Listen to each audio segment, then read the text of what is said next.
Highbridge, a division of Recorded Books, presents Summertime, George Gershwin's Life in Music, by Richard Crawford, read by David Colacci. The fact is that in the Gershwin years there was nothing more thrilling than to hear George play the piano. It heightened the sense of being alive. S. N. Behrman. Introduction. A songwriter and pianist who became an honored composer, George Gershwin, 1898 through 1937, brought a blend of originality and musicianship unique to America's musical landscape. His success, embracing both popular and classical spheres, has made him a figure well known to posterity. Over the years, his biographers, some 24 strong, have served him well. Their effort began with scholar Isaac Goldberg's study of Gershwin's life and music, published in 1931 on the composer's 33rd birthday. Goldberg wrote knowledgeably about a matchlessly talented young pianist and composer whose parents and siblings, especially Ira Gershwin, elder brother and collaborator, played key roles in the author's portrait of George. In 1973, marking the 75th anniversary of George's birth, 2 consequential biographies appeared. The Gershwins, by Robert Kimball and Alfred Simon, a scholar and a pianist, respectively, appeared in a coffee table book format, mixing historical narrative, personal comments and recollections, and photographs, plus lists of data relevant to the author's research. Both men knew Ira Gershwin firsthand, and their story was grounded in what he could reveal to them. George, who had died in 1937, is portrayed here within America's culture of artistry and entertainment, and a number of Gershwin's friends and contemporaries are quoted generously. Another book from that anniversary, The Gershwin Years, by Edward Jablonski and Lawrence Stewart, a biographer and an academic collaborator, also relied heavily on the accumulation of material in Ira Gershwin's Beverly Hills abode. Their book, too, was filled generously with pictures and facsimiles of documents.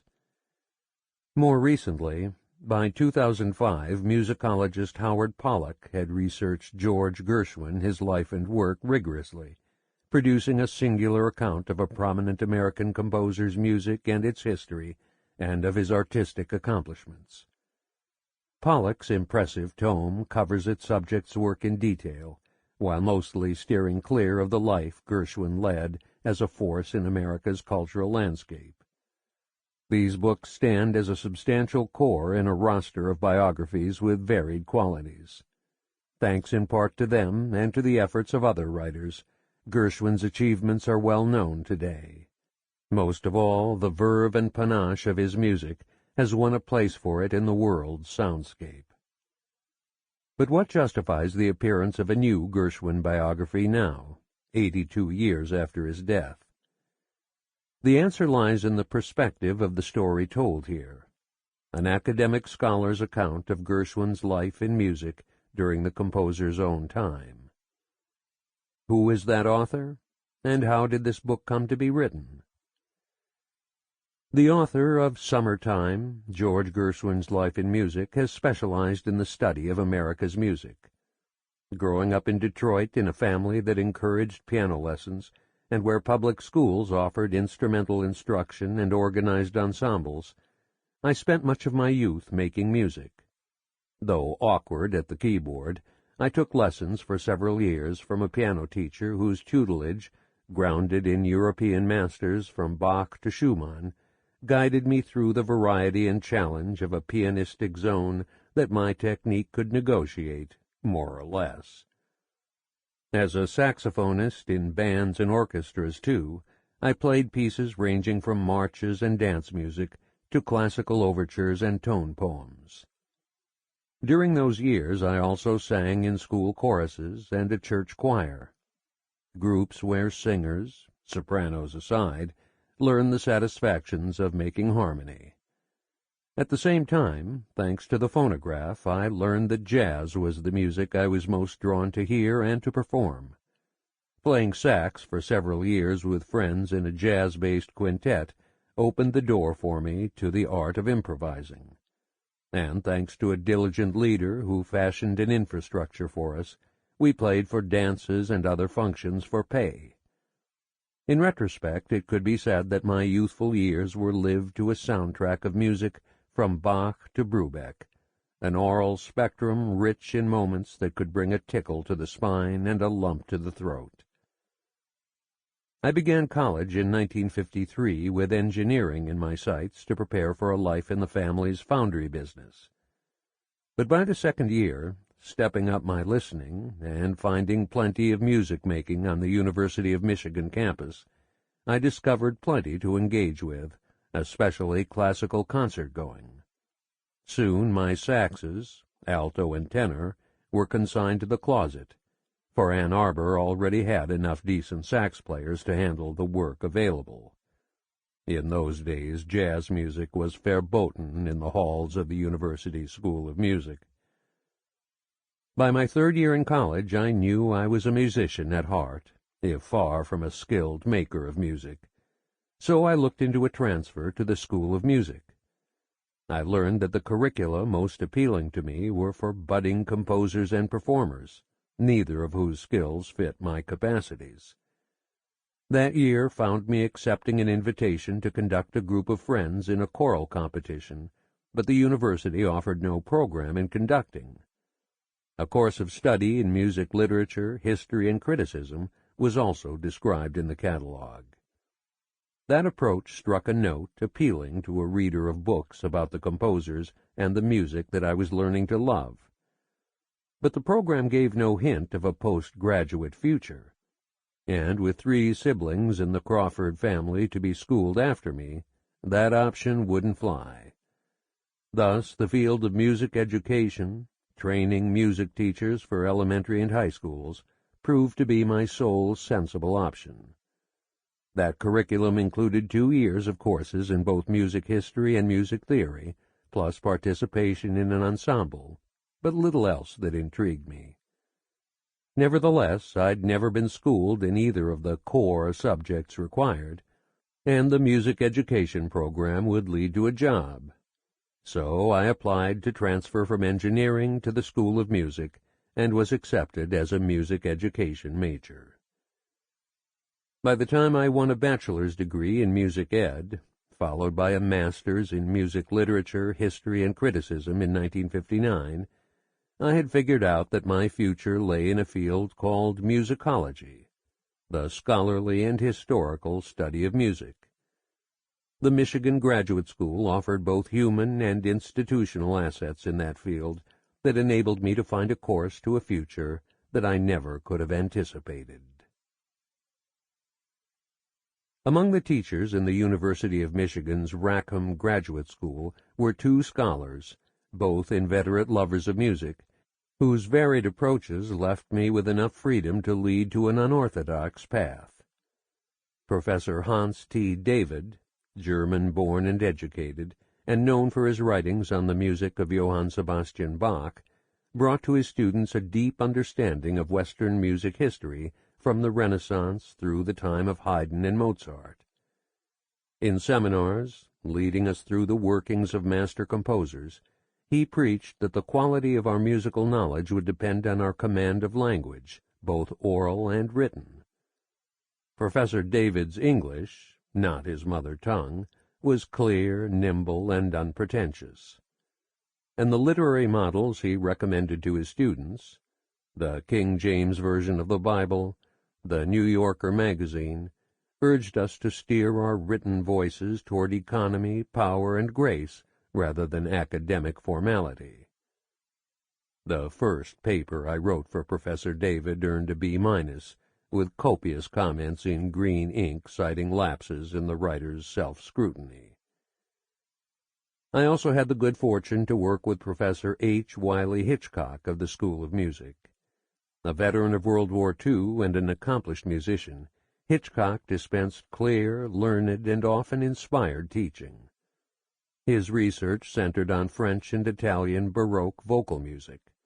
The courses he taught centered on realms of Western music history outside the core of the school's curriculum.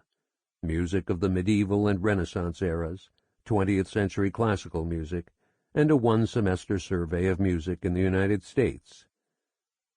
Beyond the scope of his classroom assignments, Professor Hitchcock also convened an informal group of students, the Camerata, who gathered to sing and play, for our own pleasure and edification, music from lesser-known repertories, from the 1500s to the present. Beyond life-changing encounters with Professors David and Hitchcock, the environment I discovered at Michigan included an asset of another kind, one that opened for me an unexpected door in the hall of musicology. The William L. Clements Library, a scholarly hideaway devoted to early Americana, had been built on the campus in 1923, and by the latter 1950s had collected a substantial amount of printed musical material and music. Much of that material pertained to American Protestant sacred music-making, grounded in British practices of congregational singing. To explain, by the 1760s, books of psalm and hymn tunes were being compiled and printed in North America's British colonies, chiefly for the use of singing schools. These gatherings, led by singing masters, taught fundamental vocal technique and introduced the scholars to music notation, both skills put to use in the worship of God. By 1770, tune books from local presses were adding to the British repertory fresh psalm and hymn tunes composed by local musicians, most notably William Billings, a Boston tanner by trade. The Clements Library's shelves, I soon discovered, held dozens of American tune books of 18th century vintage. As a student drawn to choral conducting, a master's thesis I wrote had centered on Handel's oratorios, I'd given little thought to what in that realm might be the subject of a Ph.D. dissertation I would need to write. But at this moment a message from Professor Hitchcock reported that the Clements Library had recently acquired a sizable collection of documents pertaining to an American musician, Andrew Law, a singing master from Connecticut. Figuring that it might interest me, he suggested that I check out the new acquisition. What I discovered on my visit to the Clements manuscript reading room were hundreds of letters written to and by Andrew Law, 1749 through 1821, a prolific singing master of the latter 1700s and early 1800s. Not a composer himself, Law had taught choral singing and compiled sacred tune books to serve classes of singers that he had assembled. He was a devout Christian and an educated man, Rhode Island College class of 1775, who had devoted his life, I learned, to peddling his wares as he taught the art of singing sacred music from the printed page. During my academic life so far, I had felt no particular inclination to study American music as a field distinct from the legacy of European music-making, where the roots of musicology lay. Nor did music as plain as the New Englander's psalm and hymn tunes hold particular artistic attraction for me. But the Clements Library's Andrew Law papers, I realized, comprised a vast collection of materials documenting a career carried on in a historic American domain ripe for musicological study. Law's correspondence, memorabilia, and printed output held the key to observing an early American musician at work in a tradition whose norms and accomplishments, I was learning, had won only meager scrutiny from scholars. Thus, Professor Hitchcock's heads-up message marked a decisive turn in my academic path, the moment when a scholar in the making chooses the subject of his or her Ph.D. dissertation. By now a married man with a family to feed, and feeling lucky to have encountered the Law papers on local turf, I sensed after a week or so in the Clement Library's archive that the musical life and output of Andrew Law, Connecticut singing master, could be the subject of my dissertation. Reflecting more than a half-century later on how I came to be a musicological Americanist, a breed rare in 1961, I've come across a statement that embodies my process's faith in a blend of luck and intuition. The statement is said to have emerged from the brain of a professional athlete, Lawrence Peter Yogi Berra, a nonpareil catcher for the New York Yankees baseball team during the post-World War II era. Over the years, Berra won a reputation as a sage of sorts, a maker of remarks you can't forget. One example was the plaintive question he posed about the situation of a batter preparing to face a hard-throwing pitcher. "How can I think and hit at the same time?" Recalling the confidence I had felt during my first days with the Andrew Law Papers in the summer of 1961, I remembered that Berra had also voiced a faux axiom guaranteed to draw a smile and a shrug from a fan like me whenever I thought about the academic choice I had made so cavalierly. But nowadays, when I recall the snap decision that might then have seemed to turn me away from the artistic riches of my chosen discipline's core in Europe, I have come to grasp the spirit of that professional about-face by channeling another nostrum from the arsenal of Yogi Berra. When you come to a fork in the road, take it. Work on my Ph.D. dissertation began with gathering information in the law papers documents while serving as a teaching assistant in courses taught by School of Music faculty. By 1963, I'd made my way through the law manuscripts, integrated his printed material into the chronology I was assembling, and begun to write the story of Andrew Law's life and work. Professor David had declined an invitation to serve on my dissertation committee, but his advice that savoir-faire as a writer would enhance a scholar's authority had made me a believer. And Professor Hitchcock had moved eastward by then, settling in eventually at the City University of New York to become a leading figure in the study of American music. I was hired to teach music history classes for undergraduates in the School of Music, and I also took over Hitchcock's American Music class. My dissertation on Andrew Law was completed by the summer of 1965.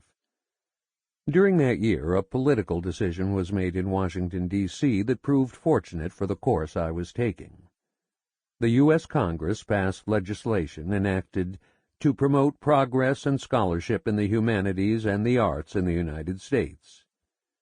To meet this goal, 2 grant-making agencies were created, the National Endowment for the Arts, NEA, and the National Endowment for the Humanities, NEH. The latter's enrichment of financial support for scholarly work in the humanities proved also to be an investment in the study of music in America and in American music.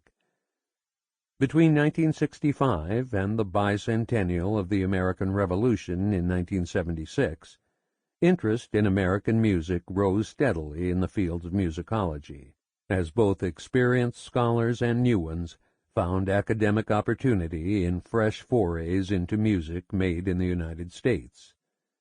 The notion of funding for such ventures now had a government agency on its side.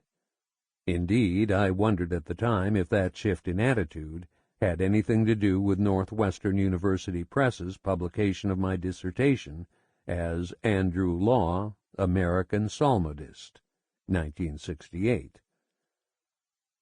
As my research on Protestant church music during the 1700s and early 1800s continued, that field and other strains of early American music-making were winning more attention from graduate students.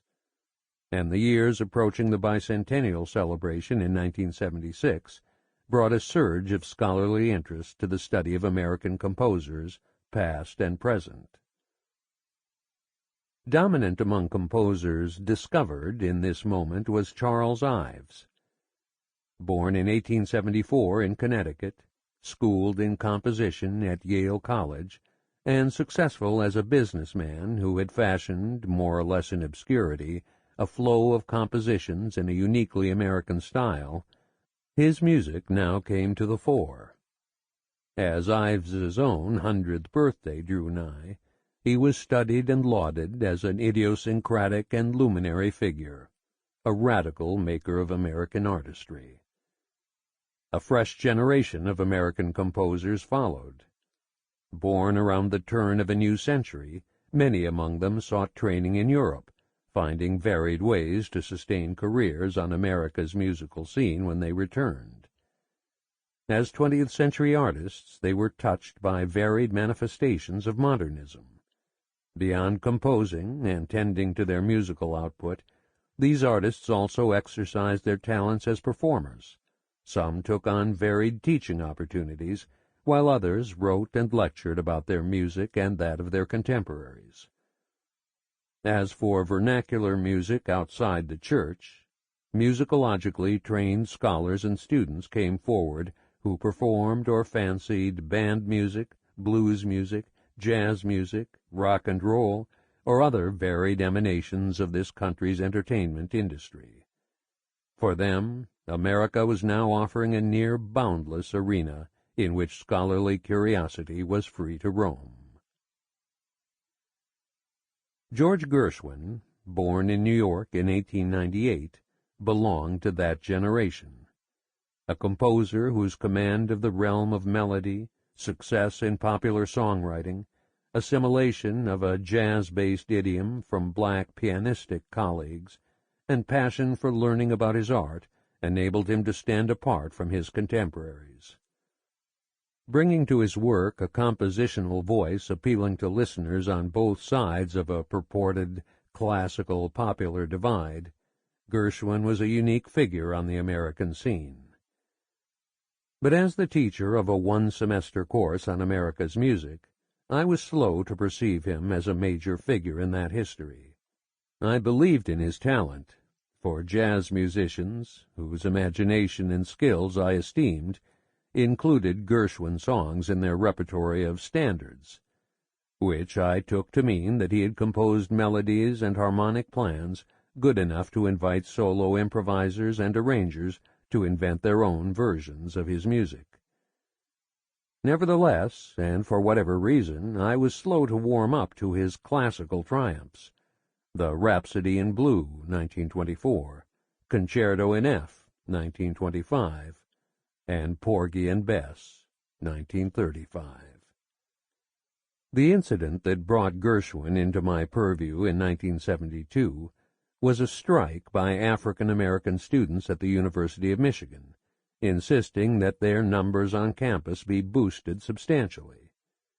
Faculty members sought ways to support their cause, and the School of Music faculty decided to convene a panel on the subject of Black American music. I volunteered to participate, but time was short. As I looked for a subject, it occurred to me that Porgy and Bess, America's best-known opera, was a tale about African Americans and sung by them. What did it mean, I wondered, that an acclaimed folk opera about black people was the work of a white Southern novelist, Du Bois Hayward, and a white Jewish songwriter from New York, George Gershwin? As noted, time was short, and a title for my talk was needed. Learning that questions had been raised in the past about the legitimacy of white creators of black characters in studies of Porgy and Bess, I concocted a flashy title referring to one of the opera's most famous songs, hinting, unjustifiably, that racial argument would loom large in my remarks. Though I had yet to think that matter through, I decided to title my talk, "It Ain't Necessarily Soul," Gershwin's Porgy and Bess as symbol. It was no problem to find enough information about the opera to justify my place on the panel, for Porgy and Bess offers compelling stories on many levels, and the talk I gave was well enough received. In fact, requests for encore readings followed, which I accepted, but only after further research had strengthened my grasp of the subject.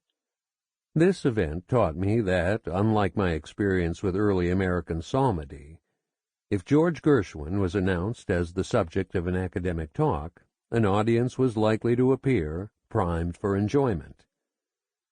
Nevertheless, through the rest of the 1970s and 1980s, the core of my scholarly effort continued to abide in the fields of early New England sacred music. That endeavor culminated in a 798-page tome, Early American Sacred Imprints, 1698 through 1810, a bibliography, by Allen P. Britton, Irving Lowens, and Richard Crawford, Worcester, Massachusetts, 1990, plus an edition of the 101 favorite psalm and hymn tunes of that era. But once the music-making of George Gershwin had visited my atelier, so to speak, I discovered that the more I listened and the more I learned about him and his music, the greater the respect I gained for the public's opinion of both. And I was being asked for more articles related to him, including the George Gershwin entry in the New Grove Dictionary of American Music, 1987. In 1985, delivering a series of 6 block lectures at the University of California at Berkeley under the heading The American Musical Landscape, I decided to assign one of those lectures to Gershwin. To outline the historical sweep from the 1700s into the 1900s, I had devoted 4 of those lectures to the work of American composers prominent in their time. In the 1970s, William Billings; in the 1800s, George Frederick Root; and in the 1900s, Duke Ellington, before closing the series with a song from Gershwin. The song I chose, I Got Rhythm, from the Broadway musical comedy Girl Crazy, 1930, had come to be a favorite of jazz musicians, who had also transformed it into a 32-bar improvisatory structure, rhythm changes, minus the Gershwin brothers' words and melody. When the block lectures appeared in print as The American Musical Landscape, 1992, the piece on George Gershwin's music-making served as the book's last chapter. 9 years later, initiated by the publisher, America's Musical Life, A History, 2001, appeared in print, enabling me to chronicle in 40 chapters what I had learned about 5 centuries of music-making in America. In 2003, I retired from the classroom, having decided, in the wake of writing a historical panorama, that my next project would center on George Gershwin, the American composer whose life and music had come to intrigue me the most. Perhaps the notion of adding another Gershwin biography to a roster already well-served would make that choice seem redundant, but I figured that the breadth of my experience of America's music would help to guide me, once I knew more about what had made my subject's musical talents tick.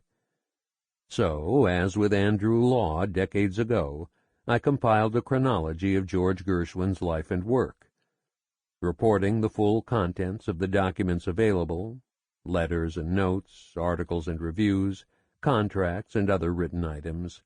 My chronology, together with evidence from biographies already accessible, provided a more than ample supply of data to mull over as I studied and savored the sound of Gershwin's music. The making of the chronology led me to understand that, in the course of telling the story of George Gershwin's life and music-making, my assignment would center on tracing the path he had discovered to claim his unique place on the Western world's musical stage. How had Gershwin marshaled his talents to compose music so successful at engaging both the many and the few? While completing this introduction, I grew increasingly mindful of a source that, had I recognized its import earlier, might have brought the theme of collaboration to the surface of my story more emphatically. That source, helpful even so, had been given to me as a gift during the 1960s. I had visited it during the 1980s for reference, but I'd found no reason to dig further into its contents then. For, light on narrative, it's an anthology of versified lyrics. More specifically, Lyrics on Several Occasions, 1959, consists of a selection of song lyrics with the author's comments about each one. And who was the author? The title page, cast in the antique mode of 17th and 18th century Great Britain, reveals that fact and a good deal more if the reader takes the time to pay attention. A selection of stage and screen lyrics written for sundry situations. Sample complete. Ready to continue?